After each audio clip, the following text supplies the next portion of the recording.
उससे हताश मत होइए। और मैं हताश नहीं हूँ इस बात से कि मुझे रोक दिया गया 3 साल के लिए। 3 साल आप कहीं गाना नहीं गा सकते, किसी कंपनी में नहीं गा सकते। तो नमस्कार प्रणाम दोस्तों, आप लोगों को फिर से एक बार राज भोजपुरिया भाई यूट्यूब चैनल में स्वागत है। दोस्तों, खेसारी लाल यादव जी के ऊपर लगा है बैंड, क्योंकि अब 3 साल तक गाना नहीं गा सकते हैं।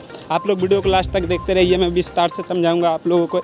उससे पहले मेरा नाम सूरज पासवान है, आप लोग देख रहे हैं राज भोजपुरिया भाई। दोस्तों, आप हमारे चैनल पर नए हैं तो चैनल को प्लीज़ सब्सक्राइब कर लीजिए, क्योंकि ऐसे ही अपडेट वीडियो आप सभी के लिए लाते रहते हैं। दोस्तों, आपको बता दें कि एक न्यूज़ फैलाया जा रहा है कि खेसारी लाल यादव जी 5 करोड़ रुपया लिए हैं कि सिर्फ उसी कंपनी को गाना देंगे। लेकिन खेसारी लाल यादव जी खुद लाइव आकर बताते थे कि वो पैसा लिए नहीं है, लेकिन डील हुआ था कि सिर्फ इसी कंपनी को हम गाना देंगे। लेकिन खेसारी लाल यादव जी का कहना है कि मैं कुछ पैसा नहीं लिया हूँ, कुछ लोग मुझे फंसा रहे हैं, ऐसा कल लाइव में बता रहे थे। और आपको बता दें कि खेसारी लाल यादव जी बोल रहे थे कि 3 साल के लिए मैं गाना ना गाऊँ, ऐसा नहीं हो सकता है, क्योंकि ये एक छोटा सा प्रॉब्लम है और बहुत ही जल्द सॉल्व हो जाएगा। खेसारी लाल यादव जी का ऐसा कहना है। बाकी आप लोग नीचे कमेंट बॉक्स में ज़रूर बताइएगा कि क्या खेसारी लाल यादव जी 3 साल तक गाना गाएंगे या नहीं गा पाएंगे। आप लोग नीचे कमेंट बॉक्स में ज़रूर बताइएगा। बाकी मिलते हैं आप सभी से जल्दी नेक्स्ट वीडियो में, तब तक के लिए जय हिंद, जय भोजपुरी।